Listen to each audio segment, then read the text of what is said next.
الحمدللہ رب العالمین والصلاة والسلام علی سید الانبیاء والمرسلین سیدنا و مولانا محمد وعلی آلہ واصحابہ واولیاء ملتہ وعلماء امتہ اجمعین اما بعد فاعوذ باللہ من الشیطان الرجیم بسم اللہ الرحمن الرحیم قال النبی صلی اللہ تعالی علیہ وسلم ان الذین یؤذون اللہ ورسولہ لعنهم اللہ فی الدنیا والآخرہ وأعد لهم عذابا علیما وقال النبی صلی اللہ علیہ وسلم احب اللہ من احب حسینا صدق رسول اللہ صلی اللہ علیہ وسلم۔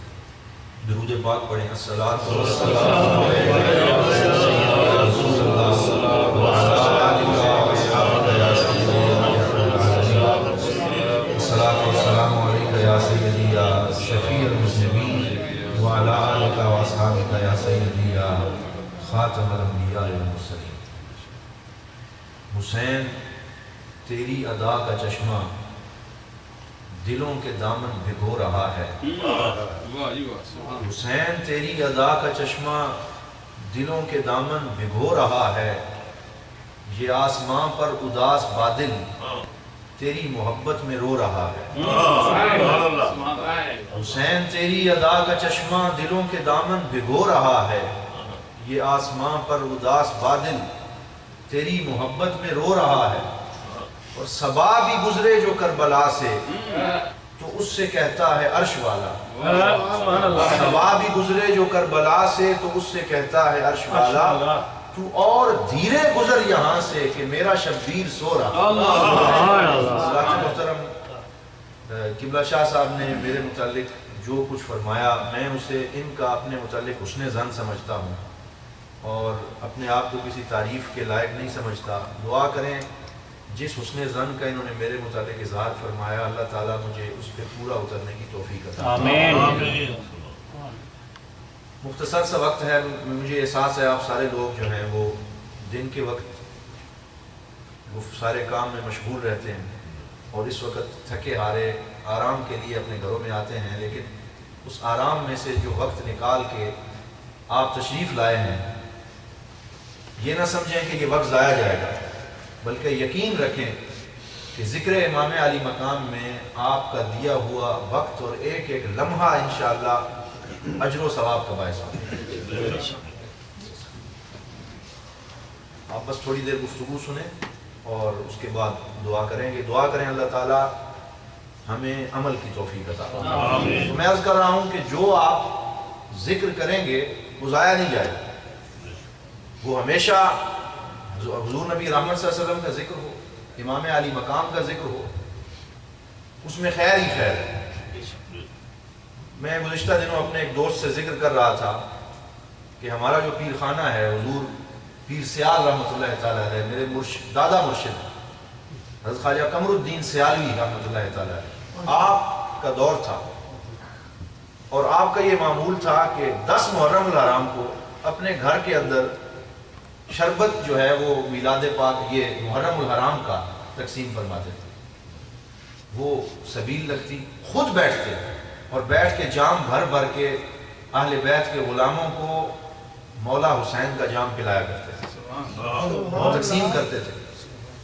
حضرت خواجہ ضیاء الدین سیالوی آپ کے والد محترم اس وقت موجود تھے، تا حیات تھے، تو آپ 10 محرم الحرام کو وہ تقسیم فرما رہے تھے اپنے دربار اور گھر کے سامنے بیٹھے ہوئے۔ حضرت خواجہ ضیاء الدین سیالوی اوپر تشریف لے گئے اپنے گھر، تھوڑی دیر اونگ آئی اور آرام فرمانے کے لیے لیٹے، اور جب لیٹے تو مقدر جاگا اور مدینے کے تاجدار خواب میں تشریف لائے، حضور خواب میں تشریف لائے اور سرکار نے خواب میں تشریف لا کے حضرت خواجہ ضیاء الدین سیالوی کو فرمایا کہ اے ضیاء الدین میں تجھے مبارک دینے آیا ہوں کہ تیرا بیٹا جو میرے نواسے حسین کی یاد میں ہر سال محفل کرتا ہے نا، وہ محفل میری بارگاہ میں بھی قبول ہے، میرے نواسے حسین کی بارگاہ میں بھی قبول ہے۔ اور ساتھ یہ فرمایا کہ جو شربت وہ تیار کرتا ہے نا میرے بیٹے کے حسین کی یاد میں، مجھے وہ شربت بڑا اچھا لگتا ہے۔ حضرت خواجہ ضیاء الدین اٹھے اور خوشی سے دوڑتے ہوئے تشریف لے گئے۔ آپ کے بیٹے اس وقت وہ جام بھر بھر کے پلا رہے تھے، آپ نے فوری طور پہ، بس اس کی ضرورت نہیں، آپ تھوڑی دیر گفتگو سنیں بس، تو آپ نے تھوڑی دیر جو ہے گئے، اٹھا کے ماتھا چوما، اور ماتھا چومنے کے بعد گلے سے لگایا اور لگا کے فرمایا ابا جان اتنے خوش کیوں نظر آ رہے ہیں؟ فرمایا جس مدینے والے کی بات کر رہے تھے ابھی زیارت کروائی ہے، انہوں نے تیرا ذکر بھی قبول کر لیا ہے، شربت بھی قبول کر لیا ہے، ذکر بھی قبول کر لیا ہے اور شربت بھی قبول کر لیا ہے۔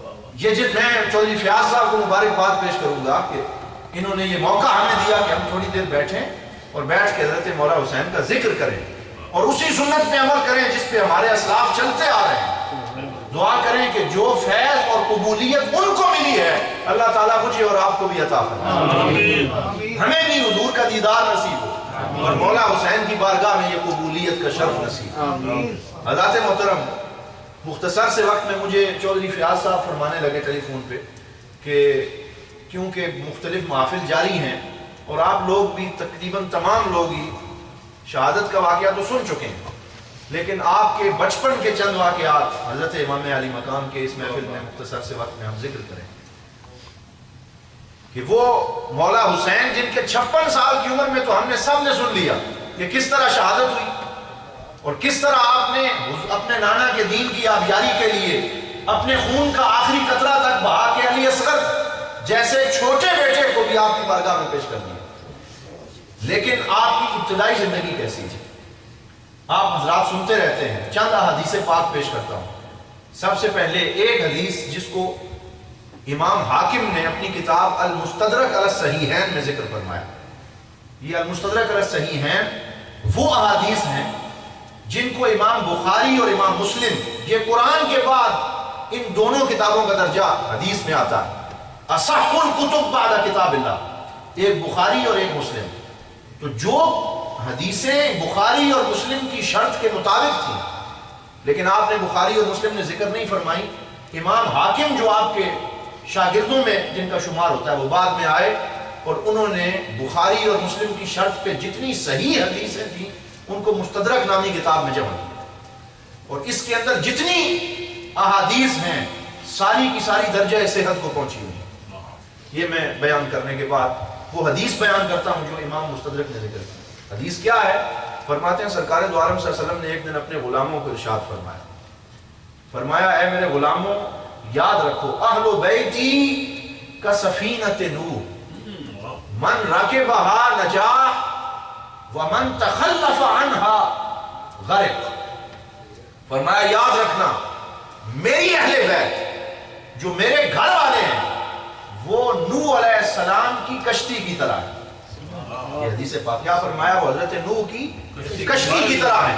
فرمایا جس طرح جب طوفان نوح آیا تھا تو اللہ نے حضرت نوح کو فرمایا تھا کہ ایک کشتی بناؤ اور اس کشتی کے اندر ہر چیز کا ایک جوڑا رکھ لو اور پھر اپنے جو ماننے والے ہیں اعلان کرو وہ آ کے کشتی میں بیٹھ جائیں، جو جو تیرے ساتھ بیٹھ جائے گا بچ جائے گا، جو نہیں بیٹھے گا غرق ہو جائے گا۔ تو اس وقت لوگ مذاق اڑا رہے تھے کہ یہ نوح اتنی بڑی کشتی بنا رہا ہے، پانی تو ہے نہیں، لیکن وہ پانی آیا، لیکن جو نوح کے ماننے والے تھے وہ کشتی میں بیٹھے غرق ہونے سے بچ گئے۔ نوح کا اپنا بیٹا مزاح کرتا ہوا نہ بیٹھا غرق ہو گیا۔ حضور نے فرمایا میرے غلاموں، جس طرح نوح کی کشتی میں بیٹھنے والے غرق ہونے سے بچ گئے ہیں، اسی طرح میری اہل بیت بھی اسی نوح کی کشتی کی طرح ہے، جو جو ان کے دامن سے وابستہ ہو جائے گا وہ دنیا میں بھی کامیاب ہے، آخرت میں بھی کامیاب ہے۔ سبحان اللہ، سبحان اللہ۔ جو جو ان کے دامن سے وابستہ ہے، فرمایا من راکبہا نجا، جو سوار ہو جائے گا نجات پا جائے گا، ومن تخلف عنہا غرق، اور جو اہل بیت کی اس کشتی پہ سوار نہیں ہوگا دلیلیں ڈھونڈتا رہے گا، پھپتیاں کستا رہے گا، اہل بیت اطہار کی ذات میں نعوذ باللہ کیڑے نکالنے کی کوشش کرتا رہے گا، وہ غرق ہو جائے گا۔ جس طرح کہ شاہ صاحب نے شروع میں فرمایا ایک عجیب و غریب تحریک ہمارے ہاں چل چکی ہے۔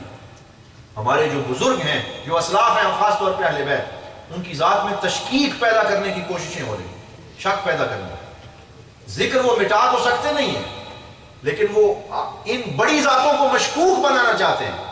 ابھی حال ہی میں کراچی سے ایک کتاب شائع ہوئی، آپ حیران ہوں گے، یوٹیوب اور فیس بک پہ آج کل اس کی تصویریں چل رہی۔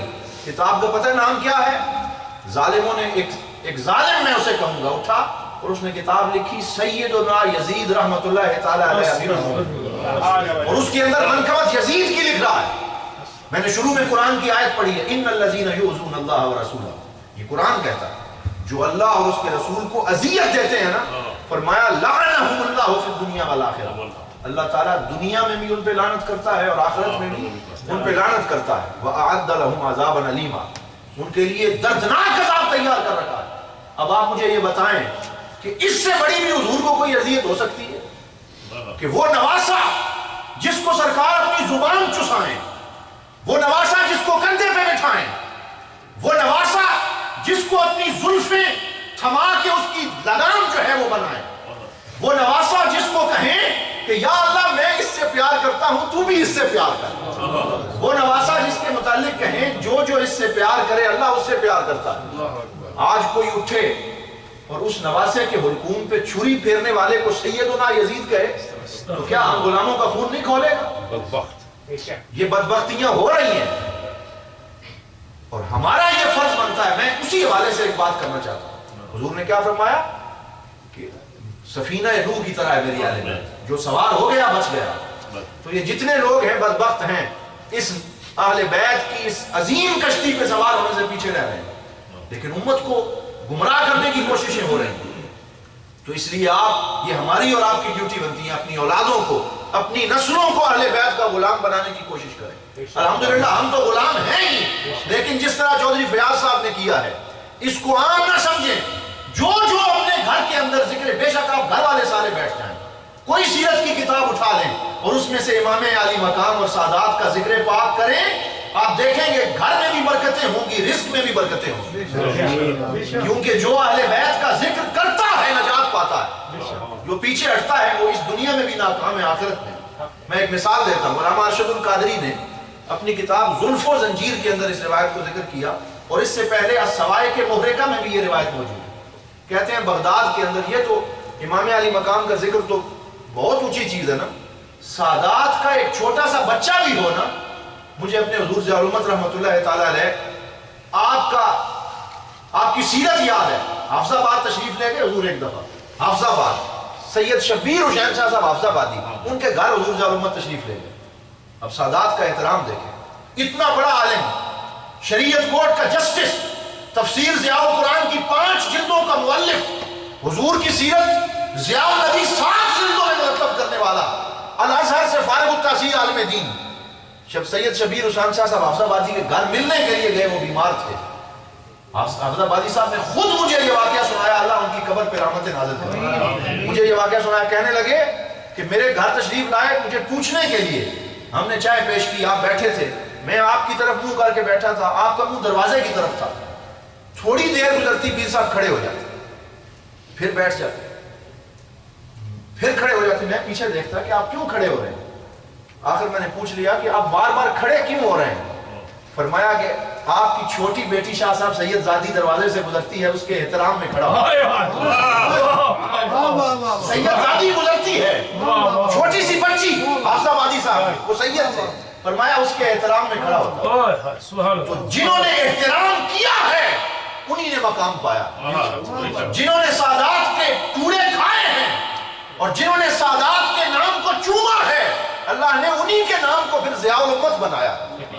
تو ارشد القادری صاحب لکھتے ہیں کہ حضور کی آل کے 2 بچے تھے، سرکار کی آل کے اہل بیت کے 2 بچے اور ان کی والدہ تھی، خاوند فوت ہو گیا، وہ جو بیوی تھی اس پہ مشکل وقت آ گیا، اہل بیت اطہار کی گھر کی عظیم خاتون تھی، لیکن گھر بھی نہ رہا، رزق بھی نہ رہا، تو مجبور ہو گئی۔ سرکار نے فرمایا کہ میری اہل بیت کے لیے صدقہ جائز نہیں، ان پہ صدقہ نہیں لگتا، نہ خود لیتے تھے، حتیٰ کہ حضرت امام حسین رضی اللہ تعالیٰ عنہ ایک دفعہ ایک کھجور جو ہے مسجد نبی میں آئی اور سرکار نے صحابہ میں بانٹنے کے لیے کہا، تو تو حضرت امام حسین نے اس کھجور کا تھوڑا سا ٹکڑا منہ میں ڈالا، سرکار دو عالم صلی اللہ علیہ وسلم نے انگلی ڈال کے نکال کے پھینک دیا، فرمایا میرے حسین یہ صدقہ میری آل کے لیے جائز نہیں۔ تربیت ایسے ہوئی ہے حسین۔ تو وہ ماں جو ہے اپنے دونوں سید زادے ان بچوں کے ساتھ جب کچھ نہ رہا تو آخر ایک دن گھر بھی جب نہ رہا تو گھر سے باہر بغداد کی گلیوں میں نکلی نا، تو اب بیٹھ گئیں ایک گھر کے دروازے کے سامنے۔ وہ گھر بڑا امیر و کبیر کسی کا گھر تھا، مسلمان تھا، باہر نکلا نا تو اس نے کہا بھائی میرے گھر کے دروازے کے سامنے کیوں بیٹھے ہو، کون ہو، جس طرح لوگ کرتے ہیں۔ وہ کہنے لگی بھائی ہم مسافر ہیں، اگر جگہ نہیں دے سکتے یہاں شیلٹر تھوڑا دے دو تو ہم صبح چلے جائیں گے، ہم تیرے نبی کی آل سے ہیں۔ اس نے کہا تیرے نبی کی آل سے ہیں۔ اس بدبخت نے کہا بھائی یہ آج ہر بندہ ہی اپنے، جس طرح آج ہم کرتے ہیں، آج ہر بندہ ہی اپنے آپ کو سید بنائے ہوئے، تو تم کہتے ہو کہ نبی کی آل سے ہیں، یہ آل کدھر ہے، تمہارے پاس کوئی سرٹیفکیٹ ہے، دکھاؤ کہ اس پہ لکھا ہو کہ تم حضور کی آل سے ہو، لکھاؤ کدھر لکھا ہوا ہے۔ انہوں نے کہا بھائی میرے پاس لکھا ہوا تو نہیں ہے، ہم سید اپنی سیادت کو لکھ کے پاس نہیں رکھتے کہ ہم سید ہیں، لیکن جو سید ہوتا ہے لکھنے کی ضرورت نہیں ہوتی، اس کے چہرے سے نظر آ جاتا ہے۔ سرکار دو عالم کا نور چمکتا ہے، ماننا ہے تو مان لو، اگر شیلٹر دینا چاہتے ہو دے دو، اگر نہیں دینا چاہتے تو ہم سے ڈگریاں نہ مانگو۔ خیر اس نے رحم نہ کیا، وہاں سے اٹھ گئے، تھوڑا سا آگے جا کے بیٹھے تو کسی عیسائی کا گھر تھا۔ علامہ ارشد القادری لکھتے ہیں وہ عیسائی گھر سے باہر نکلا، گھر سے باہر نکل کے اس نے پوچھا بی بی کون ہے، تو اس نے کہا کہ ہم حضور نبی رحمت صلی اللہ علیہ وسلم کی آل کے لوگ ہیں، خامد فوت ہو گیا، گھر نہیں ہے۔ وہ فوری طور پہ اپنی بیوی کو لایا، کہا کہ ان کو اندر لے آئیں۔ عیسائی ہو کے جگہ دی، کھانا دیا، احترام کیا۔ کہتے ہیں ادھر وہ عیسائی بھی رات کو سویا، ادھر وہ مسلمان بھی رات کو سویا، دونوں سوئے۔ جب وہ مسلمان سویا نا تو خواب میں کیا دیکھتا ہے، اس نے خواب میں دیکھا کہ جنت کا دروازہ کھلتا ہے اور لوگ دھڑا دھڑ جنت میں جا رہے ہیں، اور اندر جا کے آب کوثر جہاں پہ ہے وہاں سرکار دو عالم صلی اللہ علیہ وسلم اپنی امت کو جام پلا رہے ہیں، اور فرشتے کھڑے ہیں ایک ایک کر کے، حضور کی ہاتھ سے جام پینے کے لیے امت جا رہی ہے۔ کہتے ہیں جب سارے لوگ جا رہے تھے یہ بھی لائن میں لگ گیا مسلمان، تو جب آگے پہنچا نا فرشتوں نے روک لیا۔ جب روکا تو کہا کیوں روکتے ہو؟ فرشتوں نے کہا بھائی ہم نہیں روکتے، سرکار نے اشارہ فرمایا اسے آگے نہ آنے دینا، اس کو آگے نہ آنے دینا۔ کہتے ہیں کہ وہ کہنے لگا بھائی کیوں، میں مسلمان ہوں، حضور کی امت سے ہوں۔ فرمایا کہ نہیں، سرکار کا حکم ہے آگے نہیں آنے دینا۔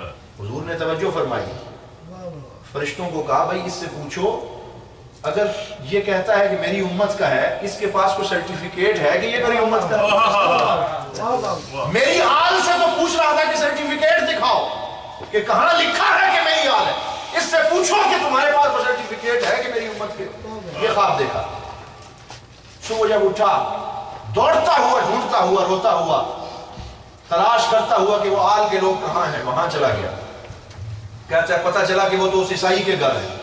جب اس عیسائی کے گھر پہنچا کہنے لگا کہ تم تو عیسائی ہو، میں مسلمان ہوں، میرا حق زیادہ بنتا ہے، مجھے دے دو۔ وہ کہنے لگا عیسائی کل رات تک تھا، لیکن یاد رکھو جب رات کو جنت میں داخل ہونے کی تم کوشش کر رہے تھے، تم نے دیکھا نہیں جب فرشتے تمہیں منع کر رہے تھے، اس وقت میں تمہارے نبی کے ہاتھ میں کلمہ پڑھ کے مسلمان ہو رہا تھا۔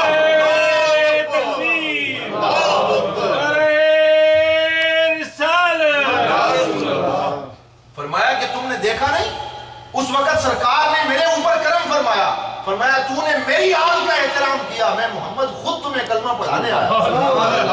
جو حضور کی آل کا احترام کرتے ہیں نا اس دنیا میں ان کو کوئی تھوڑ ہے نہ آخرت میں تھوڑ ہے۔ تو کون امام حسین؟ حضرات محترم وہ مولا حسین جن کے متعلق آپ روایات سنتے رہتے ہیں، صرف 2 یا 3 روایات برکت کے لیے ذکر کر کے، کیونکہ ہم آپس میں بیٹھے ہیں اور مقصد یہ ہے کہ مولا امام حسین کا ذکر ہو جائے۔ چند 2 روایات یا 3 پیش کرتے ہیں۔ پہلی روایت آپ کی پیدائش کے متعلق ہے۔ جب پیدا ہوئے حضرت ام فضل جو سرکار دو عالم کی چچی ہیں، حضرت عباس کی بیوی، اٹھا کے حضرت امام علی مقام کو لائیں، اور یہ روایت تمام کتب احادیث میں موجود ہے تقریباً۔ روایت کہتی ہے فَحَنَّكَهُ رسول اللہ صلی اللہ علیہ وسلم فی فیہ، یہ حدیث کے لفظ ہیں۔ جب پتہ چلا نا کہ میرا بیٹا حسین پیدا ہوا تو آپ نے بلایا اور بلا کے آپ کے منہ کے اندر اپنا لعاب دہن ڈال دیا. حضرت امام علی مقام کے منہ میں اپنا لعاب ڈالا, اپنے لعاب کی گٹی عطا فرمائی. اب آپ مجھے یہ بتائیں کہ جس کو کائنات کے اندر سب سے پہلی رضا حضور کا لعاب نصیب ہو, سب سے پہلی رضا ہی جسے حضور کا لعاب نصیب ہو, جو ہے ہی نور, تو پھر اس حسین کی حسن کا عالم کیا ہو. حضور کے لعاب کی رضا نصیب ہوئی. اور میں اپنے دوستوں سے کہا کرتا ہوں کہ یہ لعاب مصطفیٰ کوئی عام چیز ہے. آپ غور تو کریں, لوگ آپ باہر نکلیں نا, ہسپتال میں جائیں, سڑک پہ جائیں, جگہ جگہ لکھا ہوتا ہے, پاکستان میں بھی ہو رہا ہے ہر جگہ, یہاں تھوکنا منع ہے. کہتے ہیں جی کیوں منع ہے؟ بھائی تو تھوکے گا تو جراثیم پھیلیں گے. کیا پھیلیں گے؟ جراثیم پھیلیں گے, بیماریاں بڑھیں گی. لوگ کہتے ہیں حضور ہماری طرح ہے. بھائی تو تھوکے تو جراثیم پھیلتے ہیں, تو تھوکے تو لوگوں کو بیماریاں لگتی ہیں, اور حضور سے اپنے آپ کو ملانے کی کوشش کرتا ہے. تیرا لعاب جراثیم لاتا ہے, مصطفیٰ کا لعاب شفا لاتا ہے. میرے نبی کا لعاب ہے, یہ وہ لعاب ہے حضرت صدیق اکبر کی غار ثور کے اندر. یاد کریں, سانپ نے ڈس لیا, اب وہاں پہ کوئی پین کلر موجود نہیں تھی, کوئی دوائی موجود نہیں تھی. اس وقت کوئی ایسی دوائی ایجاد نہیں ہوئی تھی جو سانپ کا اس طرح علاج کرے, اور وہ بھی غار ثور میں. حضور نے فرمایا پریشان کیوں ہوتے ہو, میرے ساتھ ہو. اپنا لعاب لگا کے جب ایڑی پہ لگایا, حضرت صدیق اکبر کہتے ہیں زہر کا اثر کافور ہو گیا.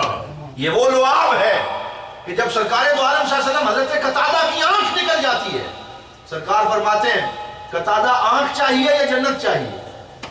کیا فرمایا؟ جنگ بدر کے اندر آنکھ چاہیے یا جنت چاہیے؟ قتادہ کہتے ہیں یا رسول اللہ آنکھ تو, جنت تو آپ کی غلامی کے صدقے مل ہی جانی ہے, وہ تو مل ہی جانی ہے, آنکھ بھی عطا فرمائے. یہی لعاب قتادہ کی آنکھ میں لگتا ہے, آنکھ کی بینائی واپس آ جاتی ہے. یہ وہی لعاب ہے. مدینے کے اندر مسجد قباء سے مدینہ جاتے ہوئے راستے میں وہ کنواں موجود ہے, کنویں کا پانی کڑوا ہے. سرکار دو عالم صلی اللہ علیہ وسلم اپنا لعاب اس کنویں میں ڈالتے ہیں, پانی میٹھا ہو جاتا ہے. یہ وہی لعاب ہے حضور نبی رحمت صلی اللہ علیہ وسلم کا. حضرت علی کی آنکھوں میں بیماری آ جاتی ہے, آشوب چشم. جب خیبر فتح کرنے بھیجا, فرمایا کل میں جھنڈا اسے دوں گا اللہ جس سے پیار کرتا ہے اور جو اللہ سے پیار کرتا ہے. سارے صحابہ انتظار کر رہے تھے. سرکار نے فرمایا علی کدھر ہے؟ کہا گیا جی آنکھوں میں آشوب چشم ہے, وہ تو نہیں آ سکتے. فرمایا بلاؤ.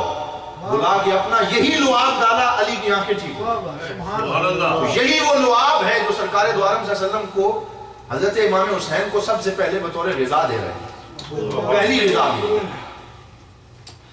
اور آپ اس بات پہ بھی غور کریں, لوگ حضور کے لعاب کی بات کرتے ہیں. شفا والی جتنی چیزیں ہیں, جتنی کائنات کی اعلیٰ ترین چیزیں ہیں, یہ جو شہد ہے یہ کس چیز سے بنتا ہے؟ شہد, شہد کی مکھی سے بنتا ہے. ایک مکھی ہے, اس کے پروسیس سے گزر کے وہ شہد بن جاتا ہے جس میں اللہ نے شفا رکھی. ریشم, ریشم کے کیڑے سے بنتا ہے. اللہ رب العزت نے اس ریشم کو سب سے اعلیٰ کپڑا بنایا. تو اگر ایک کیڑے سے ہو کے کوئی چیز آئے اور وہ ریشم بن جائے, ایک کیڑے کے منہ سے لعاب نکلے وہ شہد بن جائے, تو یہاں تو تشبیہ کوئی نہیں سرکار کی ذات کے ساتھ. حضور نبی رحمت صلی اللہ علیہ وسلم کا لعاب ہے, اللہ تعالیٰ نے دونوں جہانوں کے لیے شفا بنا دیا. حضرت امام علی مقام کو یہ ملا. اور جب جوں جوں پرورش ہوئی, حضور کی آنکھوں کے سامنے پرورش ہوئی. بے شمار روایات. سرکار دو عالم صلی اللہ علیہ وسلم تشریف لائے, امام حسن اور حسین سیدہ فاطمہ کے گھر میں کھیل رہے. حضور نبی رحمت صلی اللہ تعالی علیہ وسلم نے جب اندر تشریف لے آئے, حضرت علی سوئے ہوئے تھے, سیدہ فاطمہ چکی پیس رہی تھی. حضور نبی رحمت صلی اللہ تعالی علیہ وسلم نے امام حسن اور حسین کو پیار کیا. انہوں نے کہا نانا جان پانی پینا ہے. سرکار مدینہ صلی اللہ علیہ وسلم نے بکری تھی سیدہ فاطمہ کے گھر میں, خود دودھ دویا اپنے ہاتھوں سے. حضرت امام حسین کو پانی پلایا, حضرت امام حسن کو پہلے اور پھر حسین کو, دونوں کو. اور جب پانی پلا چکے نا تو حضرت سیدہ فاطمہ تشریف لے آئیں. فرمایا آپ یا رسول اللہ ان سے بڑا پیار کرتے ہیں. فرمایا اے فاطمہ, یہ اسی مقام پہ یہ جملہ ارشاد فرمایا. فرمایا فاطمہ مجھے اب کبھی کبھی حسین اور حسن کے رونے کی آواز آتی ہے, ان کو رونے نہ دیا کرو. جب میرا حسین روتا ہے میرے دل کو بڑی تکلیف ہوتی ہے, بڑی تکلیف ہوتی ہے, ان کو رونے نہ دیا کرو. اور پھر حضرت امام حسن اور حسین کو پیار کیا, دونوں کو سینے سے لگا لیا. اور لگانے کے بعد یہ تاریخی جملہ ارشاد فرمایا فرمایا میری فاطمہ یاد رکھنا، انا و انتی و ہذین و ھذا الراکد فی مکان واحد یوم القیامہ، فرمایا جب قیامت کا دن ہوگا میں اور تو اور یہ تیرے دونوں بچے اور یہ جو چادر لے کے سویا ہوا ہے، ہم پانچوں جنت میں ایک جگہ پہ ہوں گے، ہم جنت میں پانچوں ایک مقام پہ ہوں۔ یہ خوشخبری سنائی۔ یہ وہ امام حسین ہیں، مستدرک کی روایت ہے اور سوائے کے محرقہ اور دیگر کتابوں کے اندر ہے۔ علماء فرماتے ہیں کہ حضرت سیدہ فاطمہ کے پاس آپ کو پتہ کوئی کنیز نہیں تھی، حضور نے آپ کو کوئی کنیز عطا نہیں فرمائی۔ ایک دفعہ وہ مشہور واقعہ ہے جب مال غنیمت بہت سا آیا تھا اور اس مال غنیمت میں بہت سی لونڈیاں بھی آئی تھیں، حضرت سیدہ فاطمہ نے عرض کی علی آپ جائیں اور جا کے حضور سے عرض کریں کہ ایک کنیز عطا ہو جائے تاکہ کچھ آسانی ہو جائے۔ حضرت علی چلے گئے، کہتے ہیں میں جا کے بیٹھ گیا، حضور صلی اللہ علیہ وسلم اپنے امتیوں اور غلاموں کو مال غنیمت تقسیم فرما رہے۔ جب فارغ ہو چکے نا سارے، میں بھی حاضر ہوا، علی کیوں آئے ہیں؟ یا رسول اللہ اپنی بیٹی کے لیے ایک کنیز عطا فرما دیں۔ فرمایا کہ میری امت کے جتنے صحابی ہیں، جتنے لوگ ہیں، ان کے اندر چیزیں تقسیم کرنے میں مشغول ہوں اور ابھی تک آپ کو کچھ نہیں دے سکتا، واپس بھیج دیا۔ فرمایا تھوڑی دیر تک میں خود آتا ہوں۔ تشریف لے گئے تھوڑی دیر تک، فرمایا بیٹی فاطمہ آپ نے آج کنیز مانگی ہے خدمت کے لیے، لیکن میں تجھے ایک ایسی چیز نہ دے دوں جو کنیز سے بھی زیادہ بہتر ہے، ایک ایسی چیز نہ دے دوں؟ فرمایا یا رسول اللہ عطا فرمائے، مشہور روایت ہے۔ فرمایا بیٹا ایسا کیا کرو، ہر نماز کے بعد 33 مرتبہ سبحان اللہ، 33 مرتبہ الحمدللہ اور 34 مرتبہ اللہ اکبر پڑھ لیا کرو۔ اگر یہ کرو گی نا اللہ زندگی میں بھی برکت ڈالے گا اور یہ کنیز سے بہتر کام ہے۔ یعنی دیکھیں اپنی اولاد کے ساتھ سرکار کیا سلوک کر رہے ہیں۔ یہ سلوک کس لیے فرما رہے ہیں؟ فرمایا امار ادیتی انتی سیدۃ نساء اہل الجنہ، اے فاطمہ ہم اہل بیت ہیں، تم میرے گھر والے ہو، یہاں پہ صبر کر لو، جنت کی میں تجھے بشارت دیتا ہوں، جنت میں سب عورتوں کی سردار ہے۔ تو حضور نبی رحمت صلی اللہ تعالیٰ علیہ وسلم نے فرمایا کہ ہم پانچوں ایک جگہ پہ ہوں۔ تو جب کنیز نہ ملی تو سارا کام سیدہ فاطمہ خود گھر میں کرتی تھی، چکی خود پیستی ہیں، جھاڑو خود دیتی ہیں، بکریوں کا دودھ خود دوتی ہیں، پانی خود بھر کے لاتی ہیں۔ آپ کے گھر میں جو خدمت کرنے والی تھی ان میں سے ایک عورت جو سہیلیاں آتی تھیں گھر میں، ان میں سے ایک روایت کرتی ہے، کہتی ہے کہ ہم کبھی آتی، سیدہ فاطمہ گھر پہ تشریف فرما نہ ہوتی، پانی بھرنے چلی گئی یا کہیں، تو ہم دیکھتے کہ حضرت امام حسن اور حسین کے گھر میں جو جھولا تھا وہ خود ہی گردش کر رہا، خود گردش کر رہا۔ فرمایا ہم حیران رہ جاتے۔ تو ایک دفعہ سیدہ فاطمہ نے سرکار سے پوچھ لیا یا رسول اللہ یہ تو کبھی خود ہی گردش کرتا رہتا ہے جھولا۔ فرمایا کہ میری بیٹی تو میری رضا کے لیے اور اللہ کی رضا کے لیے محنت کرتی ہے نا، رزق حلال بچوں کو کھلانے کے لیے تو اتنی جدوجہد کرتی ہے، اللہ آسمان سے فرشتے بھیجتا ہے جو میرے نواسے کو لوریاں دیتے ہیں، جو میرے نواسوں کو لوریاں دیتے ہیں، تو محنت کرتی ہے۔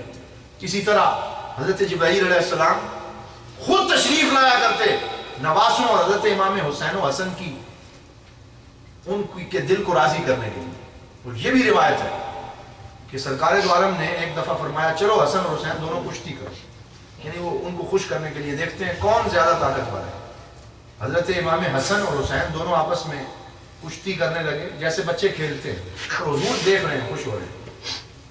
اب حضور نبی رحمت صلی اللہ تعالی علیہ وسلم بار بار فرما رہے ہیں حیا حسن، حسن شاباش شاباش، ہاں ٹھیک ہے، یعنی حضرت حسن کو شاباش دے رہے ہیں۔ صحابی ایک کھڑے تھے، فرمایا یا رسول اللہ حضرت امام حسن کو آپ بار بار شاباش دے رہے ہیں، حسین کو شاباش نہیں دیتے۔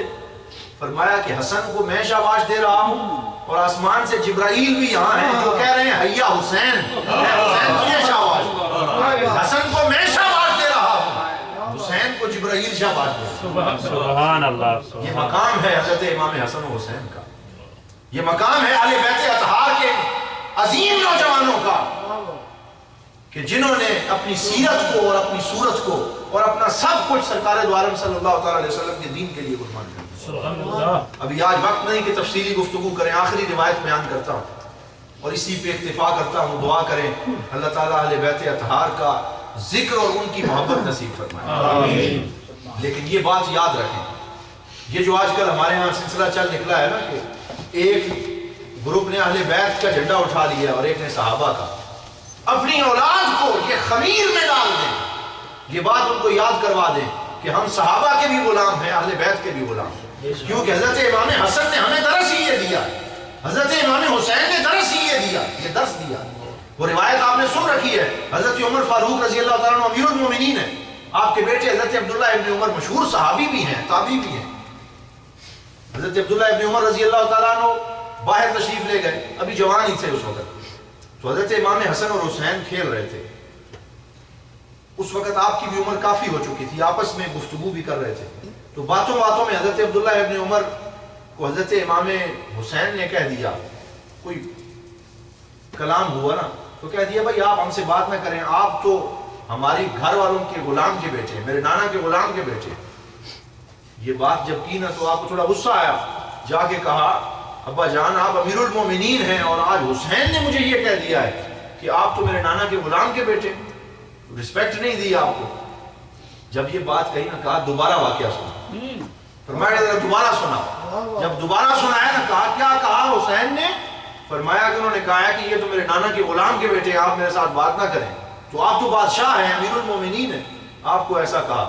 فرمایا نہیں مجھے یقین نہیں آئے گا، جاؤ ذرا حسین سے لکھوا کے دے، یہی بات جو انہوں نے کی ہے لکھ کے دے دے۔ وہ چلے گئے، فرمایا میں لکھ دیتا ہوں، حضرت امام حسین نے لکھ کے دے دیا، اور روایت کے اندر ہے جب واپس تشریف لائے اس دن حضرت عمر فاروق کی خوشی دیکھنے والی تھی، فرمایا کہ آج عمر کامیاب ہو گیا، میرے بیٹے جب میں مروں نا اور اس دنیا سے جاؤں تو میرے کفن میں یہ پرچی رکھ دینا کہ حسین نے ہمیں اپنے اہل بیت کی غلامی میں قبول کر دیا۔ یہ صحابہ کا مسلک ہے، اور آج صحابہ کا نعرہ لگانے والے یزید کو خوش کرنے کے لیے کتابیں لکھ رہے ہیں اور اللہ اور اس کے رسول کے دل کو دکھا رہے ہیں، لیکن ہمارا مسلک یہ ہے کہ ہم اہل بیت کے بھی غلام ہیں، صحابہ کے بھی غلام ہیں، اور انشاءاللہ کبھی تفصیلی وقت ہوا تو میں دلائل کے ساتھ آپ کو بیان کروں گا کہ یہ جو آیت بیان کرتے ہیں انما یرید اللہ لیذھب عنکم الرجس اہل البیت ویطہرکم تطہیرا، کہ اللہ تعالیٰ نے ارادہ فرمایا ہے کہ اہل بیت تم سے ہر قسم کی ناپاکی کو دور کر کے تمہیں پاک کر دے۔ وہ کہتے ہیں اس سے صرف اہل بیت سے 5 تن مراد ہیں اور اس سے علاوہ کوئی آدمی اس سے مراد نہیں ہے، اور حضور کی ازواج کو خارج کر دیتے ہیں، صحابہ کو خارج کر دیتے ہیں۔ کسی دن انشاءاللہ میں آپ کو اہل بیت کا صحیح یہ مفہوم دلائل کے ساتھ بتاؤں گا۔ حضور ضیاء الامت نے تفسیر ضیاء القرآن میں لکھا ہے اسی آیت کی روشنی میں 22ویں پارے میں، جو پڑھنا چاہے وہاں پڑھے دلائل کے ساتھ، آپ نے لکھا ہے کہ اس سے مراد صرف 5 تن نہیں ہے، 5 تن کی فضیلت میں تو اور بڑی آیات موجود ہیں، ان کی فضیلت میں تو شاکی کوئی نہیں، لیکن اس آیت سے مراد یہ ہے کہ حضور کی تمام ازواج بھی اہل بیت میں داخل ہیں، حضور کی بیویاں جو امہات المومنین ہماری مائیں ہیں وہ بھی اہل بیت میں داخل ہیں، حضرت امام حسن و حسین، سیدہ علی، سیدہ فاطمہ وہ بھی اہل بیت میں داخل ہیں، تو ان سب کا مقام ہے۔ دعا فرمائے اللہ تعالیٰ سب کی غلامی کی توفیق عطا فرمائے، اللہ کریم ہم سب کو عمل کی توفیق بخشے، اور جو اہتمام محفل کا چودھری فیاض صاحب نے کیا اس میں برکتیں ڈالے۔